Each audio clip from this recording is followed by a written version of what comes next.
I am so proud of you. বোন, তুই কত বড় অফিসার হয়ে গেছিস। ছোট লোকের বাচ্চা, তোর কত বড় সাহস, তুই ম্যাডামকে জড়িয়ে ধরছিস। বোন, তোর সামনে তোর পিয়ে তোর ভাইয়ের গায়ে হাত তুলতেছে, তুই কিছু বলবি না? তুই আমার ধর্মের ভাই, তোকে আমি ভাই ডেকেছিলাম। আর যদি বেশি বাড়াবাড়ি করিস না তাহলে আমার পেয়ে তো তোর গালে একটা থাপ্পড় মেরেছে, তোর অন্য গালে না আমি কষিয়ে আর একটা থাপ্পড় মারবো। আমি এখন একজন ম্যাজিস্ট্রেট, আমার হাতে না এখন অনেক পাওয়ার। আমি চাইলে যে কোনো সময় যে কোনো কিছু করতে পারি। আর তুই কিনা আসছিস আমার ভাই হতে? তুই তো একটা গুন্ডা, আর আমি একজন ম্যাজিস্ট্রেট। একজন ম্যাজিস্ট্রেটের সঙ্গে না একজন গুন্ডার কোনো সম্পর্ক থাকতে পারে না, ঠিক আছে? ম্যাডাম, আমি একটা জিনিস বুঝলাম না, আপনি কেন এই ফকিরনিটার সাথে এত কথা বলতেছেন? আপনি যদি একটাবার হুকুম দেন, আমি মেরে ওর হাত পা ভেঙে দিই। আমি এখন চাইলে না তোর অস্তিত্ব মুছে দিতে পারি, ঠিক আছে? শোন, ফারদার আমার সামনে আর কখনো আসবি না, ঠিক আছে? কথাটা যেন মাথায় থাকে। ডিআইজি স্যার, স্যার আসসালামু আলাইকুম। রায়হান সাহেব, একটু কল করে দেখেন তো গাড়ি কত দূরে। জি madam. I am so proud of you. বোন, তুই কত বড় অফিসার হয়ে গেছিস।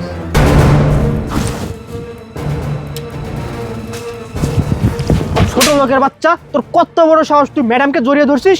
বোন, তোর সামনে তোর পিয়ে তোর ভাইয়ের গায়ে হাত তুলতেছে, তুই কিছু বলবি না? ভাই? কে তোর ভাই? রাস্তা থেকে উঠে আসা একটা ছেলে এসে আমাকে জড়িয়ে ধরবে আর আমার পিয়ে কিছু বলবে না? তোর জায়গায় অন্য কেউ হলে না ও ঠিক একই কাজটাই করতো। আর শোন, তুই না আমার কোনো ভাইটাই না, ঠিক আছে? বৃষ্টি, আমি কি তোকে একটু জড়িয়ে ধরে শুভেচ্ছা জানাতে পারবো না? আর আমি তোকে জড়িয়ে ধরলে ওর সমস্যা কি? আর তুই বা আমার সাথে এরকম ব্যবহার কেন করতেছিস? এই, তুই বারবার কি ভাই ভাই করতেছিস রে? তুই আমার কিসের ভাই? হ্যাঁ শোন, তুই না আমার আপন কেউ না, কথাটা মাথায় রাখবি। তুই আমার ধর্মের ভাই, তোকে আমি ভাই ডেকেছিলাম।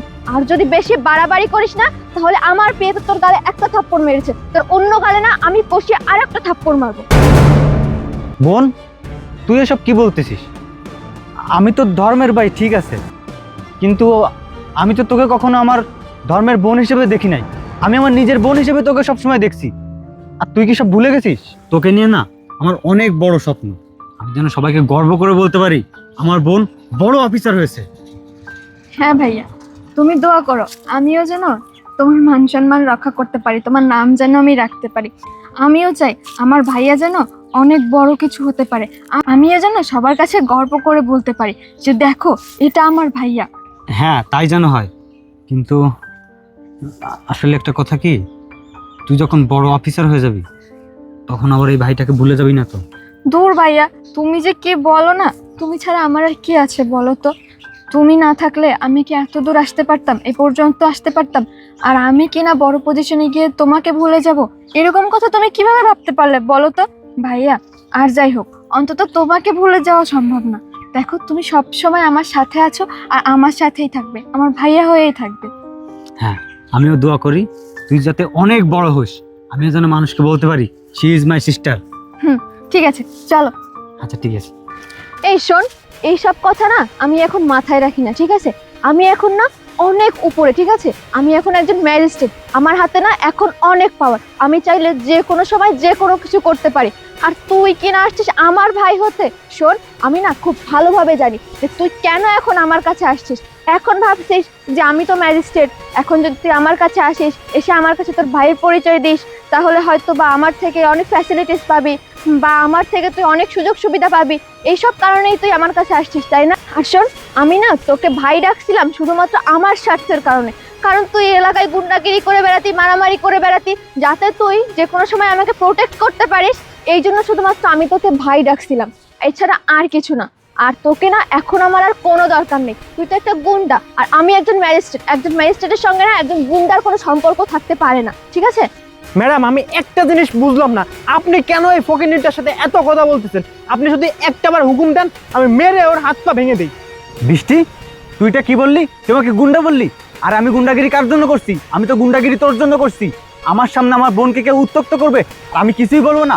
আমি যদি গুন্ডা হয়ে থাকি তাহলে শুধু তোর জন্যই গুন্ডা হয়েছি, তোর জন্যই গুন্ডাগিরি করছি। বৃষ্টি, বিশ্বাস কর, আমি অনেক খুশি হয়েছিলাম যখন আমি শুনতে পারছি আমার বোন অনেক বড় অফিসার হয়েছে, ম্যাজিস্ট্রেট হয়েছে। বিশ্বাস কর, আমার থেকে খুশি মনে হয় কেউ ছিল না। আর এখন তুই কি বলতেছিস? এই ভাইয়ের পরিচয় দিতে তুই লজ্জা পাচ্ছিস? আমাকে অস্বীকার করতেছিস? আর বৃষ্টি, তুই যত পাওয়ার পাওয়ার করতেছিস না, হয়তো আমার পাওয়ার সম্পর্কে তোর কোনো ধারণা নেই। তাই না? তোর মুখ থেকে এখনো বেরোচ্ছে যে আমি তোর সামনে কিছু না। শোন, তুই না কোনোদিন কিছু করতেও পারিসনি, আর ফিউচারেও কোনোদিন কিছু করতে পারবি না, ঠিক আছে?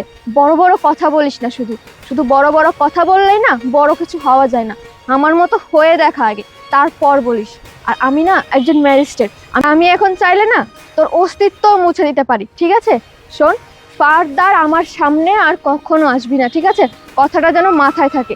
এরপরে নেক্সট টাইম যদি আমার সামনে আসিস না, আর যদি এই ভাইয়ের পরিচয় নিয়ে আসিস, তাহলে কিন্তু তোর পরিণতি কি হবে তুই নিজেও বুঝতে পারছিস না। বৃষ্টি, আমি জীবনে কিছু হতে পারবো কিনা জানি না, আর জীবনে কিছু হয়েছি কিনা তাও জানি না, কিন্তু যতটুকু হয়েছি একটু হলো তোর থেকে উপরে। 1 মিনিট।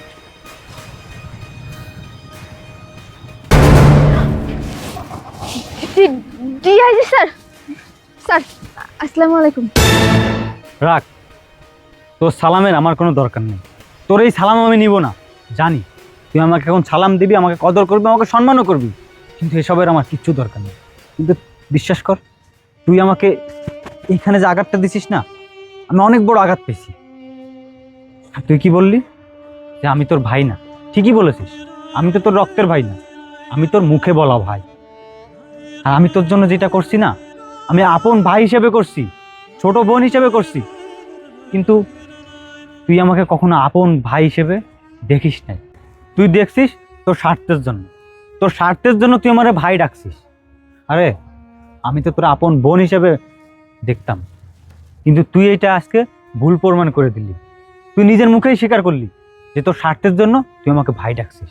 কথায় আছে না, পর কখনো আপন হয় না, পর পরই থেকে যায়। আরে পিঠের চামড়া টানলে যেরকম পেটে যায় না, তেমন পর মানুষ কখনো আপন হয় না। তুই প্রমাণ করে দিলি। কষ্ট পাইছি, আমি অনেক বড় কষ্ট পেয়েছি। আমি চাই না এমন কষ্ট আমার শত্রুরাও পাক। আরে এর থেকে কষ্টের আর কি হতে পারে? ভাই তার বোনকে শুভেচ্ছা জানাতে এসে তার বিয়ের রাতে থাপ্পড় খাইছে, এর থেকে কষ্টের আর কিছু হতে পারে না। তুই আমাকে পর মনে করেছিস, আর সারা জীবনই আমি তোর কাছে পরই থেকে যাব, কখনোই আপন হতে পারবো না।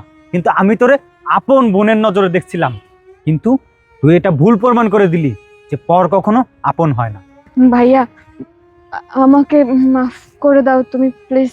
যে দেখো, আমি বুঝতে পারি না আসলে, ভুল করে ফেলছি। হয়েছে, তোরা সরি বলতে হবে না। আমি জানি তুই আমাকে এখন সরি বলবি, আমার কাছে ক্ষমা চাইবি, প্রয়োজনে আমার পায়েও ধরবি, কারণ তুই ভালো করেই জানিস তুই যে পজিশনে আছিস, সে পজিশন থেকে নামাইতে আমার 1 মিনিটও সময় লাগবে না। আর তুই আমার সাথে যেটা করছিস, ভুলেও অন্য কারোর সাথে করিস না, কারণ আমি তোর ভাই, তোকে নিজের বোন হিসেবে দেখছি, সেজন্য ক্ষমা করে দিয়ে গেলাম। অন্য কেউ কিন্তু কখনো ক্ষমা করবে না। এই যে মিস্টার পিএ, কারোর গায়ে অন্তত হাত তোলার আগে তার পরিচয়টা জেনে নেবেন, সে পরবর্তীতে কি করতে পারে এবং কি করবে। আপনার ভালো থাকবেন। ভালো থাক, গেলাম। ম্যাডাম, গাড়ি চলে আসছে, চলেন। চলো। চলুন।